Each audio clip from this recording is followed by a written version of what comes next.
Shoutout po sa lahat sa nanonood sa aking video. Ito po guys ay lalaki na papaya. Ito po ay mabisang gamot at lalo na sa mahirapan sa pag-ihi sa mga lalaki na number 1 sa yun na sakit sa may tulo. Sa Bisaya ba tulo.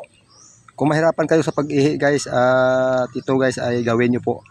Ito ang bulaklak na yung bulak. Ito po ay laga. Gandang hapon po. Ito po ang tinatawag na krabo. Ito po ay gambot din at pinakamabisa po sa lahat. Ito po ay lalo na sa may mga may mga anak, sa mga ina na may mga anak na inalagaan at lalo na inuubo.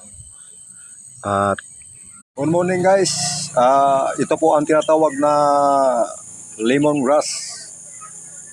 Ang lemongrass kung sa Bisaya ay tangnad. Ito po ay mabisang gamot at lalo na sa mga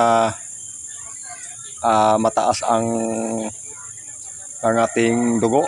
Ito po ay kukuha ka ng 7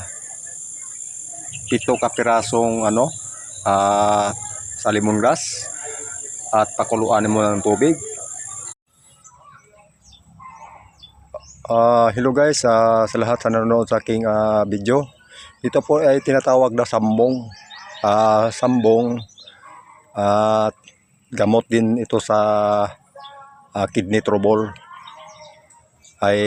Ito po ay pinakamabisa at kuha kayo ng dahon at mga 6 kadahon, 6 o 7 ilagay nyo sa malinis na kalalagyan. Hello guys, ito po ang herbal na balbas pusa. Ito po ang balbas pusa ay pinakamabisang gamot sa lahat po sa mga nakilala at nakikita sa buong mundo. Ito ang balbas pusa ay mabisa. Gamot sa mga UTI at saka nag-ihi ng dugo. Ito po guys,